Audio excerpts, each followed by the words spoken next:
Yes, people, welcome back to the 1894 for a brand new video. Today, myself and Revel are going to be previewing City's trip to Brentford. Let's get right into it. Right, Revel, like I said, we're going to Brentford. And just as a fun fact for the people at home, the last time we played Brentford was in 1997 and we beat them 1-0 in the FA Cup. So like you said before we hit record, we're going in on form. We have their number. We have their number. These We're aren't inside good the enough to head. beat us. The history books show. We're in their heads. The history books show we have them. 1997. Anyways, City have scored 17 goals in 3 games, I'm pretty sure. We are absolutely firing them in. I try my best to not sound like a broken record when we do these previews, when we're particularly doing quite well and we're going through a good patch of form, because it's very easy to fall into that.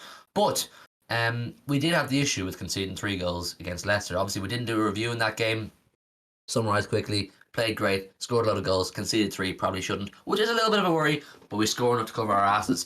Anyways, with this game, how do you feel going into it? Brentford do pose a bit of a challenge. They have been tricky for other teams. They're a pressing team. They like to play on the front foot, which is why there's concern going in. Well, I say it's a very minimal concern going in because I'm pretty sure we're still missing Rodri. Rodri being the main man in that midfield. Because we saw, I think it was, we've conceded 5 goals in the 2 games without. I think it's 5 goals in 3 games without Rodri from counter attacks, whereas we conceded 2 goals in the 16 games with him. I think was a stat. I could be dead wrong, but it shows the difference maker that he is. And without him going into this against a team that likes playing the front foot, like Leicester did, like Leicester tore us apart in counter attacks. If Brentford want to play like that, we could concede a few, but I think we'll be fine. I think we'll have learned from it. Diaz obviously won't be on edge. He's got his yellow cards back down to 0 now, so he won't be suspended. But like, there's no reason to be going into this not confident. I'm very, very confident going into this, but like, just every chance they can get a goal or 2. But I mean, we saw what we were playing like against Leicester. We can easily go out and hit them for 6 or 7 again. Like, The thing with City at the moment is, yes, we're beating teams and we're playing great football, but what you want in a situation like this is internal competition. Players like Grealish who are coming back off not getting their game for whatever reason, and then you've got players like Sterling who are really hitting form now. They're all competing for position. If you want to be playing the City team week in, week out, you have to be performing. Just because you're playing and the team is winning doesn't mean you're going to guarantee your position. And I think that's one of the beauties of having Pep Guardiola as a manager. He's find players and being critical of players. Even when the team is doing well collectively, he still wants the team to keep improving and keep getting better individually.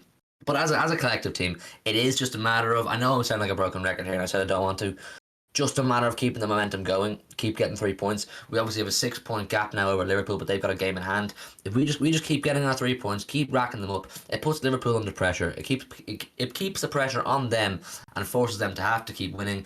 And it's tough. Like, obviously, you have your game in hand. There's a sense of comfort for them, but it's also tough needing to win these games in hand, and they're stacking up. And obviously, they've got the African Cup of Nations coming up. They'll be worried about that. So from our perspective, we just have to keep trotting along, keep doing our thing, keep being consistent. Because the reality is, we actually are playing fantastic football. But like I said a few minutes ago, Brentford do pose a bit of a threat. I mean, they gave Liverpool a right good game. A couple months ago, I remember watching that. They played some other very good teams. They seem to be quite good against the top teams, Brentford. So we can't go in complacent. We have to go in with the same level of ruthlessness that we did against Leicester and Newcastle and all that. But in terms of team selection, obviously we will go into our predicted starting 11. But do you think there's any headaches Pep's going to have, or maybe any surprises? Obviously, Keiki was on the bench against Leicester. If things were going well, possibly a debut for him. I don't know. I think we've completely revised the front 3 in the lineup, but I mean, he's going to want to keep players fresh for Arsenal. Sterling's coming in on form. He's going to want him fresh for Arsenal. Mahrez is going to play as many games as he can before the AFCON happens, so he'll play against Arsenal if I had to guess. We'll go false 9 as well against Arsenal. I'm not talking about Arsenal, right? He's going to want to rest players, which means I have a feeling he's going to do a complete rejig. There won't really be headaches per se, but I tell you what, there's more of a chance of a mid-game headache if we're just not scoring from the chances we're creating. He'll have to bring on someone. He'll have to risk that player that he wants to save for Arsenal. If all goes poorly, which might not. But when it comes to the midfield, I think Bernardo's played enough now where he can get a rest, but that'll leave it open for the main creative part now to be De Bruyne. And again, Luke said this in a preview before, with the fact that we're playing a team like Brentford, who like to press, like playing the front foot, it could be ideal for him to find a lot of space in behind with the passes. Because he makes a lot of over the top passes. and it'll work against a team like Brentford. Whereas Gundogan, he's better in his tight spaces and things that like to sit back as well. Like I think this could be another ideal game for De Bruyne. We said it for Leicester. I'm saying it again. This could be an ideal game for him to go out and get a goal, maybe a couple of assists as well. So again, I think it's there. I don't think there'll be any pre-match headaches, but the only headache that I can see going into it is like an intermatch headache where he goes, we are not scoring the goals. We're going to need someone to come on here. And look, we have the firepower on the bench. I'm really not nervous going. Yeah, the beauty of this team is that. Sorry, didn't mean to cross the. Yeah, the no, sorry. We have that squad depth. We're not going to suffer. We're not going to suffer too heavily from the African Cup of Nations. We have that squad depth. Sorry, my Wi-Fi is absolutely atrocious for anybody wondering why the quality is not great. But we have that squad depth. We have players who can rotate. We do have options. As Dara said, De Bruyne is probably going to be that main attacking outlet in the midfield. And he is starting to come into form now himself, which he was a little bit missing for a while there. So it's great to see him coming back a little bit as well. But with that much said, let's get over to our predicted starting 11 and see who we chose. Right, so our predicted 11 for Brentford away. We're going to pop it up on screen right now. I'm going to explain to you why we chose these players. Ederson in goals pretty well speaks for itself. He's as confident, or he fills me with confidence pretty well all the time.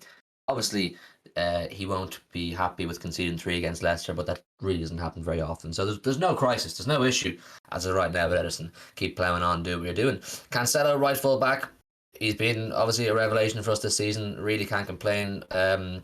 I never thought I'd be saying this, but I think Walker will find it hard to overtake Cancelo, especially if Zinchenko keeps doing a pretty decent job over on the left-hand side, who we've gone with as well.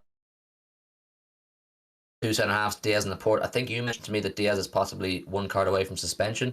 What's your thoughts on that back four? I think it's a fine back four. Diaz is back, like his suspension, there's no need for it now. It's completely reverted back to 0. I thought we were carrying on into it, but he's reverted back to no yellow card, so we're going in fresh clean slate now.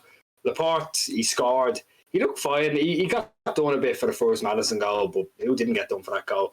I think it's a fine back four. We're going to have to keep with it because I think Stones is injured. Walker still has I think it was a personal tragedy, so it's only fair that he gets a while off.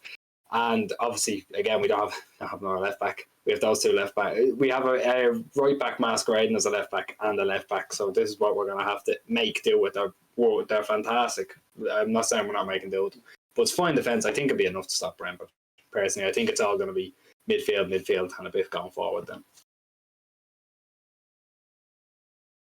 See, Ivan Toney is probably Brentford's biggest outlet, but Diaz and Laporte, if it is them to play, they've had much bigger challenges in the last 12 to 18 months than Ivan Toney, so I'd be pretty confident they could do a good job. Moving into midfield, we've gone with Fernandinho this time on the basis that yes, we do have Arsenal, I think, a couple of days later, and Pep will probably want Rodri to be fit and ready for that Arsenal game, because Arsenal are starting to pick up a bit of form now, and I reckon they'll be a bit more of a threat this time around than they were for that 5-0 something in August. So yeah, Fernandinho, solid as ever, club captain. Pretty happy with him to play CDM in this case. Moving into midfield, we have not gone with Bernardo Silva this time. We've gone with Gundogan and Kevin De Bruyne. I think Dara explained a little bit as to why we did go with Kevin De Bruyne. It's these kind of games that we feel anyway suit Kevin De Bruyne quite well. Gundogan, reliable as ever, silent operator. I think he's doing a pretty good job, possibly going slightly below the radar because there's so many other shining lights in the midfield, like Bernardo Silva, etc. Those 3 midfield are pretty solid. Yeah, it's not a matter of dropping Bernardo. It's more so maintaining him, make sure he's in good health and all that kind of jazz. You know what I mean? Gundogan and De Bruyne is an admittedly very slow midfield. It could just be a matter of play it out to the wings, hope that we get something from that. But either way, they're just 2 fantastic footballers. I don't see why having both of them in there is going to hinder us per se. It's a slow midfield, but there's still enough creativity in that to spark a goal or 2 from it. Fernandinho, I hate to say it, I do think his legs are going, and providing a minor miracle with Rodri, he won't be playing. So it'll be this will be the midfield again. Like, it's just retaining it. We're going into this Christmas period. Sorry, we're past the Christmas period. We're going into the winter period where there's going to be a lot of games. We're losing Mahrez as well, so we're going to want to keep our options tight. We're going to make sure that they're all fit. And you're going to have to rotate for that to be the case. You can't play Bernardo 7 or 8 games in a month. Like, it just won't work. something we spoke about quite a bit, and we speak about quite regularly, is the depth in the squad and the amount of options we have. So, like you said, we are going to have to rotate. So, with that said, we've gone with Grealish back in the starting 11 this time. We think Pep will feel he has served his time, if you like, and is probably going to be willing to give him another chance. You're going to have to, you have to reintegrate him at some stage, and I've no doubt Grealish will come good. I have full faith in Grealish to do a good job, and I think those little blips, or that little blip he had recently, will just make him hungry and want to impress Pep even more. So if Grealish does play, I have full confidence that he will put in a good performance. Foden, likewise, in the left, once again dyed his hair and he looks in pretty good form from what I can tell. It's great to see him back, and I think he will start against Brentford. And then we've gone with Jesus on the right. You're probably wondering why we have not gone with Raheem Sterling, considering he's playing so well at the moment. Simple case of why we haven't gone with other players. Just rest and recovery. You may see them come on off the bench if this is the starting 11, of course. You may see them come off the bench, players like Bernard or Sterling, whoever, Mahrez, of course, as well. But this is just about rest and rotate and recovery. So yeah, what do you think about that front three? I agree. I think this is going to make Grealish a lot hungrier. The little blip he had with Pep, but he showed so many times about Watford the movement he has. I mean, if Brentford are anyway, they haven't looked defensively frail, but they have that kind of, whether it be lack of concentration or just even a little moment of madness where we can just slip in and score, and that kind of thing will suit Grealish because of how good his movement is. Look, he's not a great finisher. We saw it at Watford, but his movement was unmatched at Watford. Foden, again, he's looked good. He's coming off, I think he's coming off COVID and a bit of an injury, so I'm not sure about the COVID. I know he was out that much, right? He was out and he's coming back and he's looked pretty good. And Jesus, again, we made the video about Mahrez and Jesus.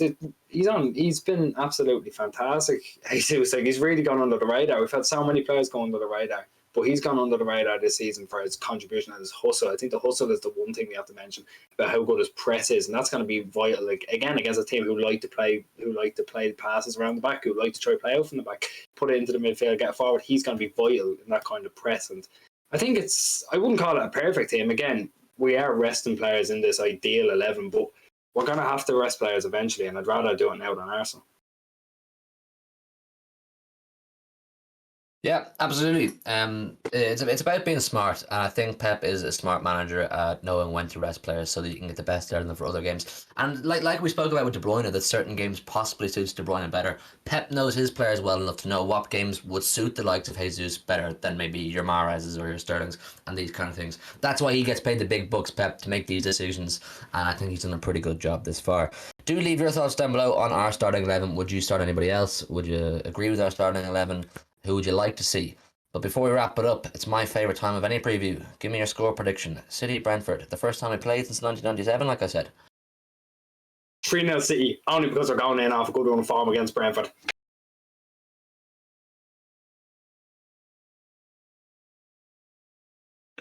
Right, Dara says 3-0. I'm gonna go with a 4-0. I think we're in such ruthless scoring form right now, and the players that we think will come back in to make their return, or at least back into the starting 11 anyway, will be really, really hungry to compete with the players who have been thriving so far in the past couple of weeks. So Dara says 3-0. I say 4-0. You leave your thoughts down below. I really hope we score some goals now after we're predicting these high scores. But yeah, leave your score thoughts down below as well, your score prediction, and of course your starting 11 thoughts, who you want to see, what do you think of ours, etc. Leave a like on the video as well. It really helps us. We're growing at a great rate at the moment, and we do really appreciate the support as always. And subscribe if you're new. Join the community. It's a fantastic little community we have going on here. And I haven't talked about this in a while, but we have a Discord server full of really cool people. We're always talking about City and football in general and what's going on in the world of football. So do join that if it takes your fancy. We'll leave that link down in the description. Take care. Good night. God bless. And I'll see you very soon.